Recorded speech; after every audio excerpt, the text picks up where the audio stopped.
Друзья, всем привет! Вы смотрите и слушаете «Русское радиошоу», подкасты и видео для тех, кто изучает русский язык. Я Сергей, ваш учитель русского языка и радиоведущий. Сегодняшний выпуск предназначен для студентов, чей уровень примерно B2, C1. И вы видите, что я сегодня не один. Спешу представить вам нашего гостя сегодня. Это Даниил, можно просто Даня. Да. Всем привет. Привет.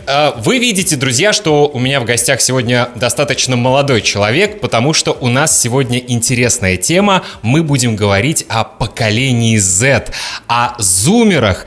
Я нашел интересную статью, в которой по полочкам, как мы говорим по-русски, по полочкам разложены разные особенности этого поколения. И я хочу узнать из первых рук, еще одна хорошая полезная фраза о том, что правда, что неправда. Даниил, ты знаешь, поколение Z — это какие годы? Точно не помню, по-моему, 2000-2010. Окей, значит, есть несколько версий, но обычно говорят, что это люди, которые родились с 1997 по 2012 год. В каком году родился ты? 2006. В 2006 году. Отлично. Друзья, перед тем, как мы начнем нашу беседу, напомню, что вы можете включить субтитры на любом языке, но самое главное, на русском лучше всего, или скачать абсолютно бесплатно PDF-файл с полной транскрипцией к этому эпизоду. Вы готовы? Мы начинаем. Русское радиошоу. Если вы будете слышать страшный шум, знаете, причины могут быть две. Или Мартин, ваш любимый, бегает по квартире, или работает посудомоечная машина, потому что у меня мозгов не очень много. Я перед записью интервью включил посудомоечную машину. Бывает. Итак, зумеры или представители поколения Z, люди, родившиеся примерно с 97 по 2012 год, и вы то поколение, которое выросло, говорят, с гаджетами в руках. То есть для меня сложно представить, что есть люди, которые не знают жизни без гаджетов. Правильно я понимаю, что в детстве, когда ты был маленьким, если родители не хотели тобой заниматься, они давали тебе iPad или телефон, и ты играл? Ну, кстати, в моем случае, как у меня было с родителями, у нас достаточно были строгие границы по поводу гаджетов. Да. Окей. Знаю куча примеров, да, где, как ты сказал, есть такое, но у нас нет. У нас было строго как-то, что вот там минут 40 в день, что-то по типу такого. Но такого, что вот мне нечем тебя занять, вот держи телефон, такого не сказал бы, что было. Слушай, ну многие такие старые, вечно жалующиеся люди, старше 40 лет, как я, часто говорят, вот нынешнее поколение, говоря о вас, вообще не читают книжек, ничем не интересуются, сидят только в гаджетах. Мне кажется, это неправда. Ты читал книжки? Не знаю, Гарри Поттера читал? 1,5 книги, да. Понятно. Но фильмы смотрел все? Кстати, нет. Нет, окей. Как-то фикшн такое более выдуманное не мое немножко. Окей, но, например, не знаю, сказки вы читали там русские в детстве? Да, конечно. У меня в целом в семье очень было как-то высоко поставлены книги. Это очень важная вещь, чтобы развиваться. Как-то новые слова, лексикон. Вот. Поэтому книги, да, в детстве были как-то, потом с класса 6 пошли на нет. Это нормальное явление. Я до 6 класса был отличником, круглым просто, а после 6 класса немножечко не пошло, или пошло не туда. Окей, несколько фактов о поколении Z. Я бы хотел, чтобы ты их прокомментировал. Первый факт, что вы не представляете свою жизнь без гаджетов, и если, например, случится такой апокалипсис, что выключится интернет вообще, у вас начнется просто наркоманская ломка. Как ты думаешь, правда это или нет? Честно, наверное, приведу пример. В целом с гаджетами как-то бывают дни, когда ChatGPT перестает работать. И у тебя истерика. Да. Это немножко страшно понимать, но я делаю какую-то работу, что-то занимаюсь и понимаю, что не работает ChatGPT. То есть нам намного нужно мозг включать по-другому. Поэтому сказал бы, что да, это немножко сложно бывает такие дни. Слушай, а у тебя нет опасения, что из-за появления искусственного интеллекта и чата GPT наш мозг начинает меньше работать, и, в общем, мы все станем дебилами просто через несколько лет? Я бы сказал, что смотря в каких отраслях он используется, потому что если ты заменяешь какие-то и такие более креативные вещи, которыми как бы должен заниматься вроде человеческий мозг, ты заменяешь его чатом GPT. Наверное, здесь это уже, да, нужно, наверное, задуматься. Но какие-то такие как будто базовые вещи, где там, не знаю, составить нужно список чего-то, какие-то там документы, как будто зачем на это тратить так время? Но видишь, например, объективно с появлением вообще интернета многие услуги стали предоставляться онлайн, и у нас сейчас меньше поводов выходить из дома. Мы можем работать из дома, мы не должны идти в банк, чтобы что-то там заплатить, мы можем сделать онлайн, мы не должны идти в магазин покупать продукты, мы можем заказать онлайн.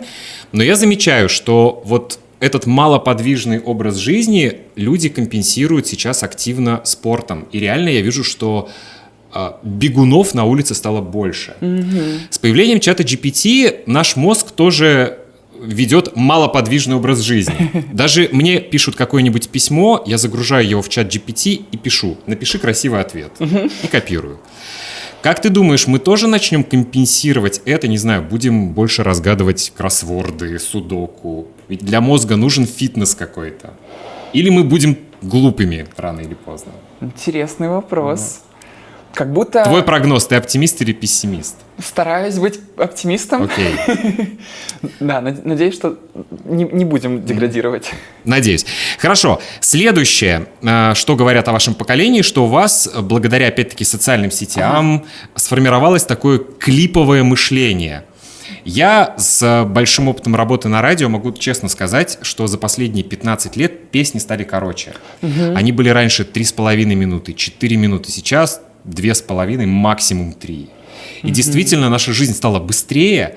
Вот ты замечаешь это, что когда ты учился в школе или в гимназии, когда учитель долго объясняет какую-то тему, становится просто скучно. Почему нельзя, как в рилсе или в шорте, за 30 секунд быстро все объяснить? Есть такое или нет? Да, как факт есть. Очень сильно и с тем же ТикТоком. Я очень заметил, что даже когда я пытаюсь смотреть какой-то фильм, например, такой более, может быть, артхаусный, не так быстро развивающийся, бывает, что как-то хочется, может, или на 2х поставить, или как-то по 15 секунд поскипать, пропустить чуть-чуть. Но сказал бы, да, в школе особенно это очень ощутилось.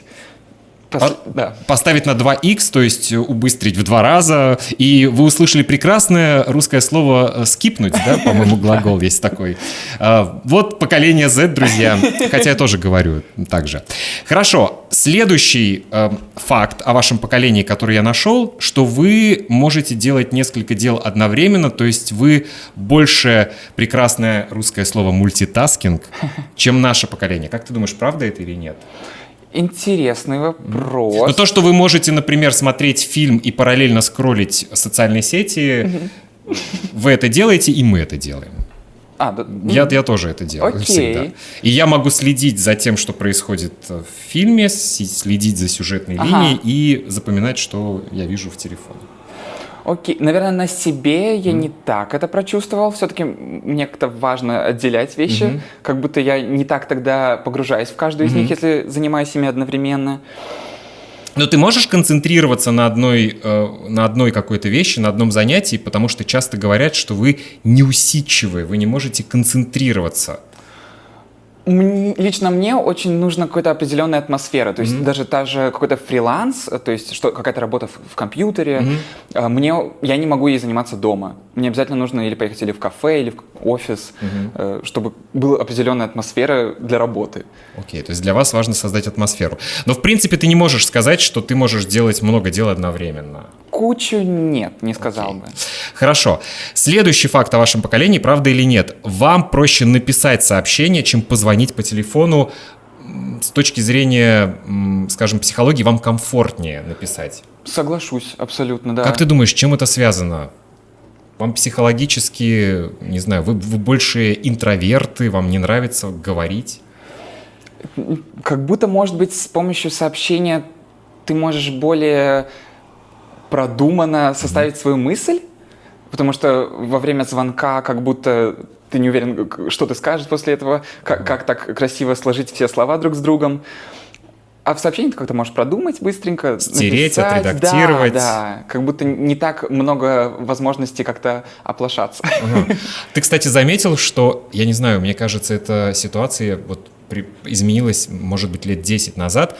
Раньше, я помню это время, если мне звонит кто-то из моих коллег или друзей, это абсолютно нормально. Сейчас, если мне звонит кто-то из коллег или друзей, у меня первая мысль — что-то случилось. Потому что сейчас, в общем, принято сначала написать: «Я могу тебе позвонить?» Ты пишешь, например, там, друзьям своим перед звонком или нет? И если ты вообще звонишь им? Да, на самом деле звоню. Как-то, если нужен какой-то быстрый, возможно, ответ. Но в основном я просто звоню и говорю, что могу ли, если минутка, могу ли отвлечь чуть-чуть. Окей. Да, но бывает так часто, что и мне пишут, да, могу ли позвонить, свободен ли.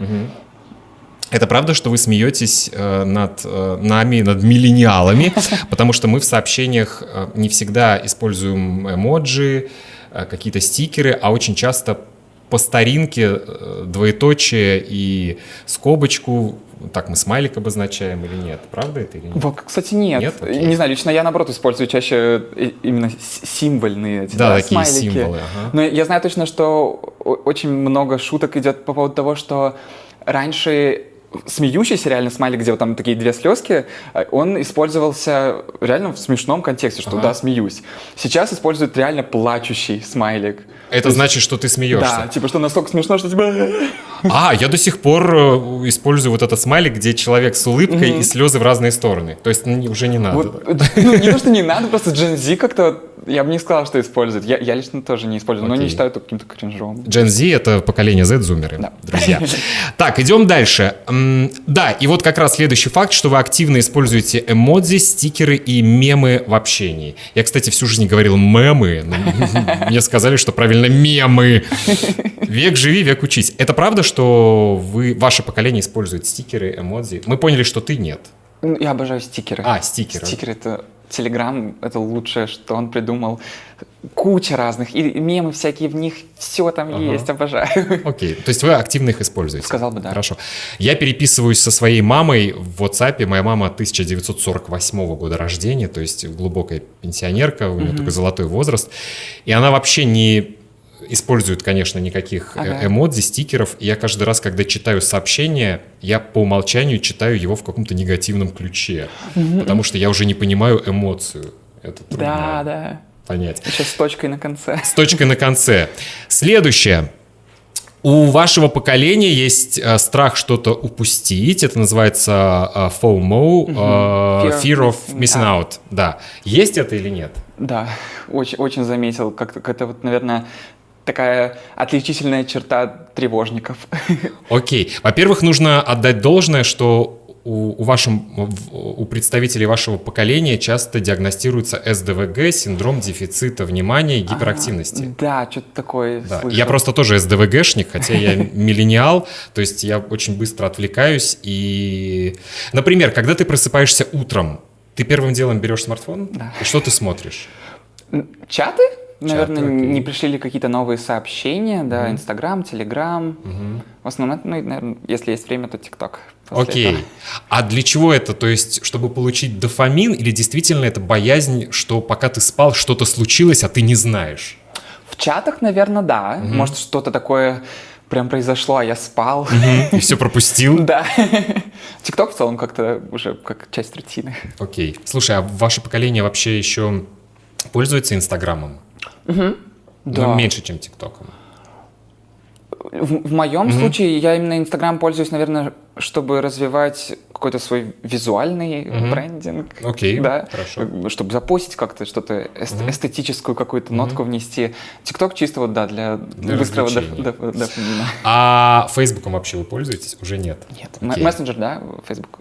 Вот интересно, я тоже в Фейсбуке ничего не пишу, у меня автоматически там копируется то, что я выкладываю в Инстаграм. Да. Но вот со многими друзьями, особенно моего поколения, мы используем часто мессенджер в Фейсбуке. Вы тоже еще используете его иногда или нет? Вот я бы сказал, что, наверное, я использую как раз-таки с более старшими людьми, то есть с родителями, с друзьями тоже, которые там 25-30.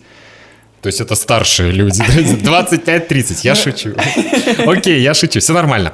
Так, следующее. Для вас важны свобода и индивидуальность. Например, мое поколение, все-таки мы родились еще в Советском Союзе, и для нас было важно, что скажут другие. Мы родились еще с такой мыслью, с такой операционной системой в голове, не нужно выделяться. А ваше поколение, оно больше любит индивидуальность и свободу. Правда это или нет? Я бы сказала, что эта индивидуальность, свобода, какая-то тяга к этому, она была всегда как будто. Просто сейчас, да, намного больше как будто возможностей ее действительно как-то выявить через себя, через одежду, через какие-то, что тебе нравится, музыку, вкусы, абсолютно. Но сейчас, да, как будто намного более распространено, и это очень хорошо, что есть возможность у людей как-то реально самовыражаться, то, как они чувствуют, а не то, как надо. Окей. Ну вот, например, ты в этом году закончил гимназию, и у тебя не было проблем, не знаю, из-за пирсинга, например? Никто из учителей тебе не говорил, что это такое? Кстати, как будто из учителей нет, но было много каких-то моментов, когда именно люди моего возраста, какие-то такие вот более... Пассивный буллинг или как это, да? такие вот крутые, типа, пацаны, что типа, окей. что у тебя там, типа... Это было всегда, да.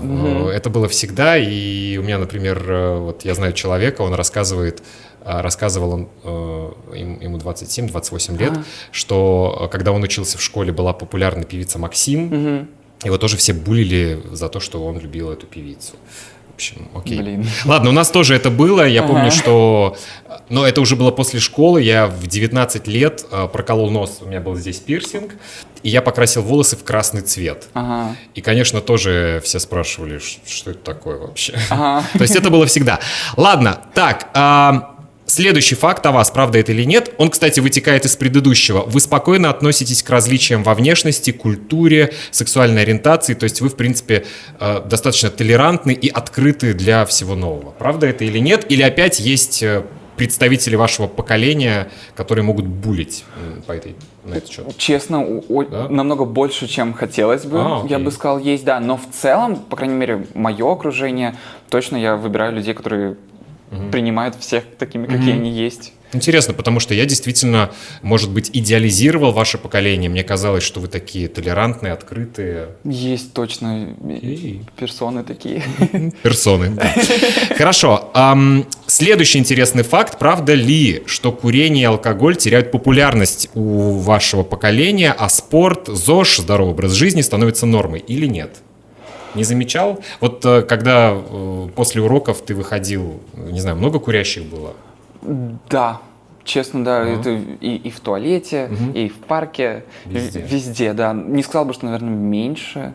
Как-то, мне кажется, наоборот, что большая часть, кого я знаю, они, да, употребляют разные такие субстанции. Но на самом деле я вижу в фитнес-клубе очень много людей, скажем, я вижу просто по возрасту там от 15 до 20 лет. В мое время такого не было. То есть у нас не было культа хорошо выглядеть и вообще быть фитнес-няшкой. У вас есть он или нет, как ты думаешь? Может быть, кстати, да. Как будто это стало тоже доступно, потому что в целом залы они не такие дорогие. Ну и они появились, когда я был подростком, их не было. Да? Ну, были страшные какие-то полуподвальные, это даже не фитнес-клубы, а вот какие-то спортивные клубы, куда ходили люди, напоминающие русских мафиози, и ты боялся подойти. То есть не было того, что есть сейчас. Этого не было просто. Хорошо, идем дальше. У вашего поколения выше уровень тревожности и депрессии. Как ты думаешь? Я бы сказала, что это всегда тоже было. Как будто сейчас тоже у людей есть намного больше свобода об этом говорить. Говорить, что да, мне нехорошо. И это супер, что люди, правда, могут быть честны насчет того, как они себя чувствуют. Не уверен, что больше, меньше. Как будто сейчас, да, просто это более открыто. Это не то, что, блин, у меня депрессия, значит, я должен от всех отстраниться. В плане, меня не примут, я какой-то особенно не такой.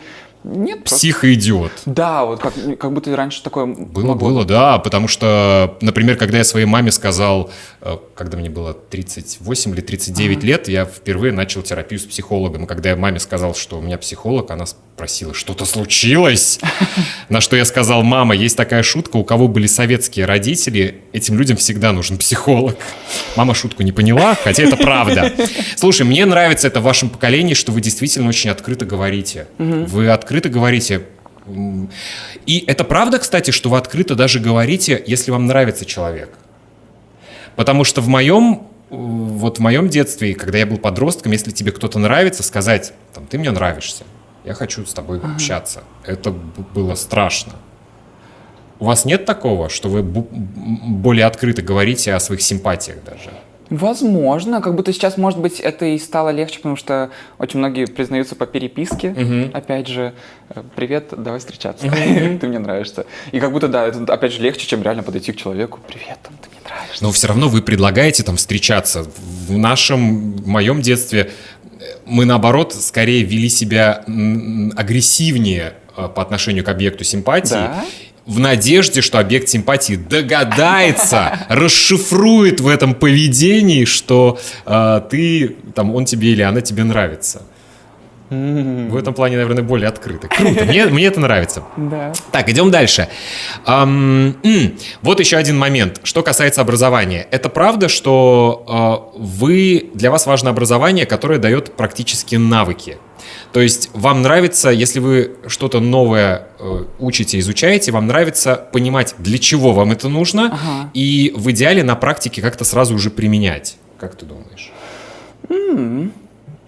Как будто, да, в целом культ именно практики, он сейчас намного более ценится, и большее количество людей моего возраста тоже ищут именно такие, где не так, что ты сидишь и там что-то заучиваешь, а вот именно просто идешь и делаешь, по сути. Сказал бы, да, но тоже и есть куча среди моих друзей и медики есть, которые 11 лет учиться. Окей, но для них это важно, для них важна теория все-таки. Потому что мы, например, когда учились в школе, мы учили что-то и не понимали, зачем нам это. Например, я могу сказать, что когда я закончил школу в 1999 году, к тому моменту я английский язык изучал 6 лет. Я вообще не говорил по-английски, потому что мы росли с ощущением, что он нам никогда не пригодится. Уже не было Советского Союза, но не было денег. И представить, что я поеду в Лондон, не знаю, в Париж и буду говорить там по-английски с официантами. Поэтому мы вообще не знали, зачем мы изучаем язык. У вас этого нет. Вы, например, тот же язык изучаете, вы уже знаете для чего, и ваше поколение хорошо говорит на иностранных языках. Да, кстати, да. И куча людей, я знаю, кто и дополнительные еще курсы берут, всякие индивидуальные уроки. Поэтому английский точно. Но вообще к иностранным языкам вы как-то серьезнее относитесь, чем мы. Так, идем дальше. Следующее. Это мне сказали мои друзья, которые работают в ресторанном бизнесе. Значит, у меня есть друзья, которые работают в ресторанах и в гостиницах. И, конечно, на лето они часто берут новых официантов. Чаще всего это старшеклассники. И они все говорят одну и ту же вещь. Слушай, это поколение, которым сейчас 18-19 лет, они не хотят работать. Они хотят прийти и сразу получать какую-то большую зарплату. То есть они не хотят пройти этот путь, условно, от официанта с минимальной зарплатой до старшего официанта. Да. Они хотят сразу прийти и сразу получать хорошую зарплату и получить хорошую должность без опыта. Вот то, что они говорят. Что ты можешь сказать в свое оправдание? Ты должен защитить ваше поколение. Как тебе кажется? Как будто именно, чтобы такой какой-то карьерный рост в одной такой отрасли, в какой-то стезе, да, такого не уверен, что распространено, но у меня есть куча тоже друзей, и в целом я бы сказал про себя, что я немало работаю, и мои друзья тоже, у меня есть друг, который все лето в целом 5 дней в неделю пахал, работал, тоже другой друг полностью зарабатывал в Макдональдсе, работал, на обучение себе зарабатывал целый год. И совмещают со школой тоже, и куча. Я бы не сказал, да, что такого, что нет, что хочу просто ничего не делать и много зарабатывать. Такого нет. Окей, хорошо. Так, последний вопрос. Я, например, узнал, что в некоторых странах, например, в России, у вашего поколения самые популярные имена: Александр, Артем, Максим, София, Мария, Анастасия. Тебя зовут Даниил, друзья тебя называют Даня. Скажи, пожалуйста, в моем поколении, у людей моего поколения чаще всего были имена. Там Сергей, Дмитрий, Максим. У тебя в классе были Сергей, Дмитрий, Максимы? В начальной школе, да. Окей. Да. Какой-то сбой матрицы. Назвали кого-то из зумеров так. Какие чаще всего имена? Вот вспомни своих одноклассников. Очень много Насть знаю. Окей, Анастасия, Да, хорошо. Анастасия. Кстати, и в мое время Анастасия была популярным именем. Да? Да. О, окей. Виктория есть. Виктория, окей. Да. А парни, например, какие мужские имена? Вот у меня в классе, по-моему, было 4 Дани, но там был один Даниэль, другой Даниил, Данила, Данил. То есть такие вот вариации. Учителя сходили с ума, наверное. Да. Не знаю, были в классе у тебя люди с именем Владимир, Вова? У меня в классе было 3 Вовы, по-моему. Вау. Да, потом кто? Александр, популярное еще имя вот твоего поколения? Были Саши? Были, да. Друзья, мы сейчас сделаем небольшую паузу. Я хочу вам напомнить, во-первых, что у меня есть русский разговорный клуб. Вы можете зайти на мой сайт russianradioshow.com, там найти ссылочку и стать участником нашего русского разговорного клуба. Он предназначен для студентов, чей уровень B1, B2. Ну а сейчас, друзья, во второй части нашего подкаста у нас будет небольшая игра. Мы проверим, представляет ли Даня жизнь без интернета. Не бойся, не бойся. Русское радиошоу. Итак, друзья, значит, Даня родился в век интернета, он не знает, как это жить без интернета, без смартфонов, поэтому я бы хотел тебе задать несколько вопросов, таких каверзных немного, с высоты моего жизненного опыта. Как ты думаешь, как люди знакомились до появления Тиндера и социальных сетей? Как будто, может быть, на работах. Так. Да, какие-то такие рабочие отношения, служебные романы. Служебные романы, Да. хорошо. Как еще? В магазине, как будто в таких публичных местах чисто, в моем представлении. Ты знаешь, что были объявления о знакомствах в газетах? Что-то слышал, да. Да, то есть это было абсолютно нормальным явлением. В газетах писали: «Я мужчина 43 лет», и писали с ЧЮ без ВП. Это значит с чувством юмора без вредных привычек. Потому что за каждое слово в газете платили, и поэтому сокращали. И часто объявление было такое. Ну, по сути, бумажная версия, да, Да. Тиндера. И указывали, например, номер телефона или адрес, и кто-то, там, женщина, например, писала письмо, не электронное, вкладывала в конверт фотографию свою. И, Ого. в общем, было то же самое, что в Тиндере, просто в Тиндере все это быстро. А там это занимало месяцы. Окей, хорошо. А как ты думаешь, как, например, твои родители, мои родители, я, когда был тоже ребенком, узнавали расписание автобусов и поездов без приложений? Где-то слышал, по-моему, не помню. Как ты думаешь, как мы... Ну, твои версии.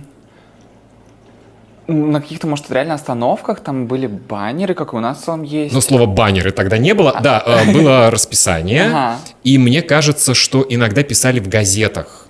В газетах тоже? расписание, да, не каждую там неделю, но, например, на новый сезон какой-то печатали, что, например, появляются новые поезда, бла-бла-бла, самолеты. И ты себя вырезаешь да, и и люди запоминаешь. вырезали, да, и запоминали. Хорошо. А как студенты писали рефераты, доклады, дипломные и курсовые работы до Википедии, до Google, до чата GPT? Библиотеки. Я весь первый курс просидел в библиотеке, я это помню. Ужасно. И это был целый квест, у тебя был читательский билет, ты приходил, просил книгу, тебе ее приносили, ее нельзя было взять домой. Ксерокса не было, или он был, но был очень дорогим, ты все это переписывал. Трэш, да. Хорошо, как люди слушали музыку до Spotify, до YouTube Music и так далее? Магнитофонные, да, так называется.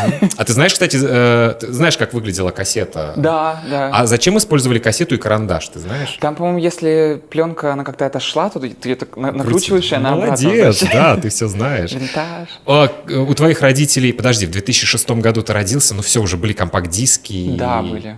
Да. Хорошо. Если у тебя были или есть бабушки, дедушки, у них были магнитофоны или остались? По-моему, был, да, магнитофон. У меня у самого сейчас я купил проигрыватель. Вот, это мой вопрос. Слушай, почему сейчас такой тренд? У меня многие друзья купили проигрыватель для пластинок. Кайф. Это что, это мода просто? На самом деле, это намного более популярно, чем я думал. И куча артистов, и зарубежных, в целом, те же мирового масштаба, это огромная прям такая... культ тоже, вот такой вот есть винил красный, есть такой вот винил с другой обложкой синий, есть прозрачный, а вот тут типа есть еще и подпись на этом виниле. Вот, это огромный на самом деле культ, и я обожаю это. Куча денег на это вложил. Но... Да, окей. То есть у тебя тоже есть такие Да, ретро-агрегаты, скажем Да. так.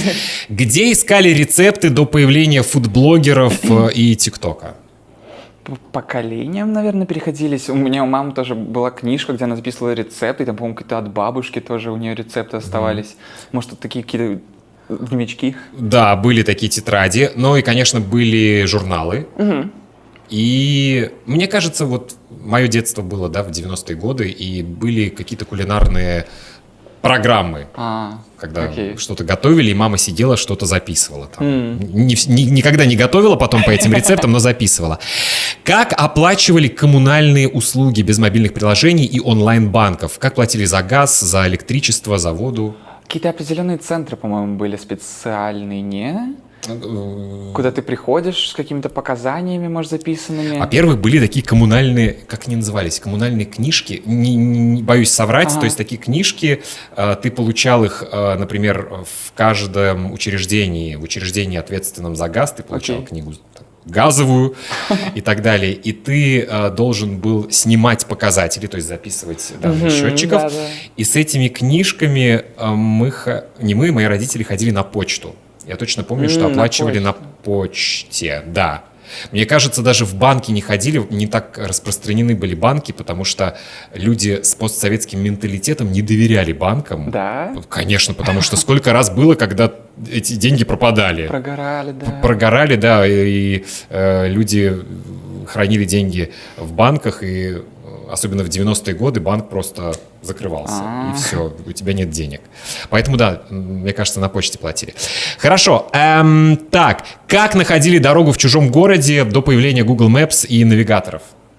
Коммуникация, наверное. В смысле? Как Спрашивали просто у прохожих, как Звучит дойти. как будто так, карты. Было такое, то есть иногда могли спросить, извините, как пройти к вокзалу, или как дойти до вокзала? А что еще было? Может, бумажные карты, наверное, Да. держали, да? Как они назывались, знаешь?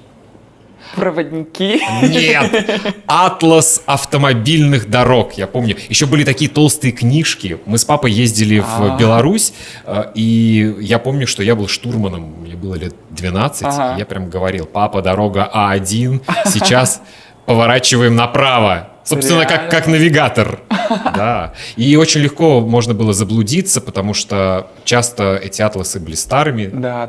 дороги менялись и так далее. Хорошо. А как узнавали последние новости без интернета и социальных сетей? Телевизоры с новостями. Да, то есть, я думаю, вот в моей семье телевизор — это был главный источник информации. Радио тоже. Радио, да. Газеты, но газеты уже опаздывали с новостями да. и так далее. Например, ваше поколение, вы смотрите телевизор? Нет. Лично я вообще нет. А родители твои смотрят? Они достаточно молодые, судя по всему. Да, им в районе 50 лет. Да, папа как-то больше, это его часть тоже дня, сесть потом посмотреть. Мама вот нет, сказала бы. Слушай, а радио вы слушаете? В машине только родители. Родители, да. Даже я, человек, который 27 лет работал на радио, я редко слушаю в машине радио. Я стал слушать подкасты, Spotify и так далее. Окей. Сейчас вы новости узнаете из социальных сетей все-таки. Да, всякие паблики в телеграм-каналах, точно так же, ТикТок, Ютуб. Слушай, вот тоже интересная тема. Например, для нас, для нашего поколения, сейчас, конечно, нет, но когда там мне было 20 лет, если что-то говорили по радио или по телевидению, то мы понимали, что это правда. Как вам сейчас вообще живется в век фейков? У вас осталось критическое мышление? Вы проверяете там, устраиваете факт-чекинг или нет? Да, если реально такая прям реальная, такого типа новость, то да, стоит, наверное, перепроверить.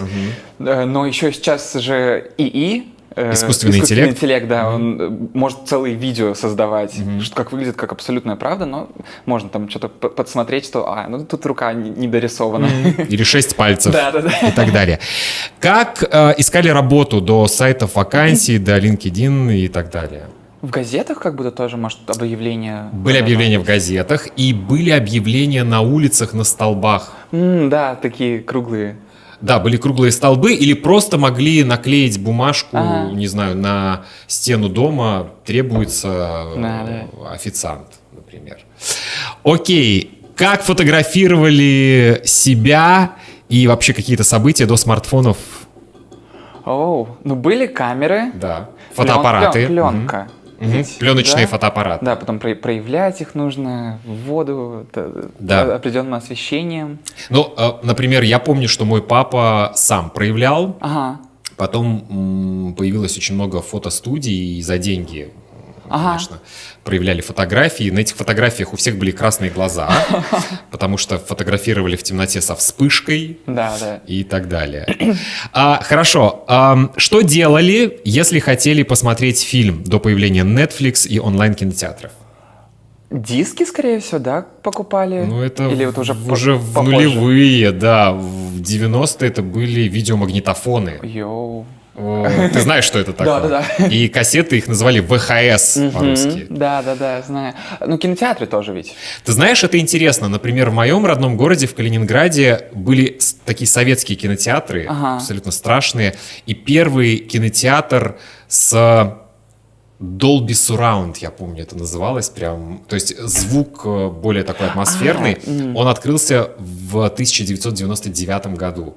То есть реконструировали старый советский кинотеатр, купили какую-то хорошую аппаратуру, западную, и это вот был просто вау-эффект, потому что мы услышали, что если кто-то справа говорит, то и реально справа говорит, и так далее. Да, видеомагнитофоны, кинотеатры. Хорошо. Как изучали иностранные языки до Duolingo, онлайн-курсов, до YouTube, до подкастов? Как будто в школе самые, наверное, основные базовые знания. Ведь преподавали английский. Да, я с 5 класса по 11, я учился до 11 класса, изучал английский, но мы не говорили на английском, я тебе уже сказал, и не понимали его. Я не знаю. Вот вы, например, сейчас в школе, у вас часто использовали видео, аудио материалы? Да, очень часто, да, там определенные и CD-диски есть, где вставляют ученицы, и там... Мартин? Согласен. Факты. На улице просто лает собака. Мартин, успокойся, пожалуйста. Он как настоящий охранник. Все, я ему закрыл рот. Окей, действительно, да, изучали в школе и ходили на языковые курсы. Как ты думаешь, какие были учебники, какие были материалы, ресурсы для изучения языков? Наверное, книжки какие-то, да, но, может, устаревшие, там постоянно всякие. Да, и не было даже аудио, вот в моем детстве не было. У нас был учебник, назывался Happy English. И самое интересное, я очень хорошо это помню, что вот за 6 лет изучения английского языка у нас менялись учительницы, и у нас один год был американский английский, другой год британский английский. Я поэтому до сих пор вообще не знаю, как говорить, не знаю, тротуар, sidewalk или pavement. Я могу один раз так сказать, другой раз так сказать. В общем, мы говорим на такой смеси. Да. Слушай, а у вас британский или американский английский? Как будто тоже первое время точно помню, что был прям британский, то есть biscuits, вот это все вот. А потом как будто тоже какой-то микс, как-то смешивали разные. Окей, хорошо. Так, следующий вопрос. Как общались на расстоянии до Zoom, до Skype? Skype уже нет и так далее. Как вообще общались на расстоянии? Письмами, наверное, скорее всего. Там телеграммы, вот это... Телеграммы были, да! Я помню, что... Я так радостно сейчас рассказываю. Когда мой двоюродный дедушка погиб, извини, такой пример, я помню, что моя мама отправила телеграмму бабушке в Крым, и бабушка даже ответила: «Я не приеду, хороните». Да, так телеграммами. Слушай, это правда? Последний вопрос. Что ваше поколение более нетерпеливое. Например, я помню, что когда еще не было Wi-Fi, и чтобы подключиться к интернету, мы использовали Dial-Up, это называлось. Не знаешь, что это Вообще такое? нет. Рассказываю быстро. Значит, чтобы у тебя дома был интернет или в офисе, во-первых, у тебя должен быть стационарный телефон, Ага. и ты в компьютере нажимал на кнопочку «подключиться», и он долго подключался, там звонил что-то. В общем, выйти в интернет занимало там 2 минуты. И для нас это было нормально. Сейчас, если ты выходишь в интернет и что-то не получаешь в течение секунды, ты нервничаешь. Это правда, что вы более нетерпеливые, как ты думаешь? Ну, то, что нетерпеливые, это точно. Да, не знаю, как, наверное, сравнить, не уверен. Может, мои, да, родители более спокойные, да, в этом плане, как будто, но да, нетерпеливость, что там не загружается, типа, проскипать, там, то же самое, что бывает, когда рекламы бывают по 2 подряд, то я закрываю и Ты имеешь в виду видео? Да, допустим, в Ютубе бывает 2 рекламы подряд, ты сразу видишь, там, одна из 2. Я закрываю и еще раз перезахожу, там уже может попасться одна только реклама. Окей. Ну, это интересно. Последнее, что я хочу сказать, что я, например, отношусь к вашему поколению и смотрю на него очень оптимистично. Мне кажется, что вы более открытые, чем мы, и умнее, чем мы, смышленнее, чем мы. Я честно могу сказать, я обожаю общаться с молодежью, и я вот себя там тоже чувствую, не знаю, на 25. Я многому учусь даже у молодых людей. Как тебе кажется, вот ваше поколение, в принципе, не потерянное, то есть будет толк от вас? Да, как факт. Как будто и тоже очень более какой-то общую коммуникацию можно как будто полегче настроить и быстрее это сделать. Есть какие-то, да, может быть, моменты, аспекты, в которых и ваше поколение выигрывает, да. Но нет, не думаю, что все сейчас будет деградировать, все вниз. Не, явно будут какие-то и новые крутые вещи. Круто. Я жду, конечно, когда ваше поколение начнет управлять странами. Потому что вы уже другие. Я в этом плане я жду, когда все эти уже деды уйдут вообще. Ты смотришь новости и видишь, что странами управляют какие-то деды. Да. Да? И хочется сказать, отдыхайте вы уже на даче, дайте молодым. Факт. Спасибо. Да. Так что я жду. Друзья, на сегодня все. Напишите, пожалуйста, комментарий, понравился ли вам сегодняшний эпизод или нет, что вам было интереснее всего и так далее. Очень хочу отметить важную вещь, что вы слышали, Даня говорил абсолютно как в жизни. Просто очень часто пишут, вы говорите очень легко. Вот посмотрим, легко вам сегодня было или нет. Поставьте лайк, подпишитесь на канал, напишите комментарий. Я Сергей, ваш учитель русского языка и радиоведущий. Изучайте русский язык с удовольствием и с русским радиошоу. Пока! Пока.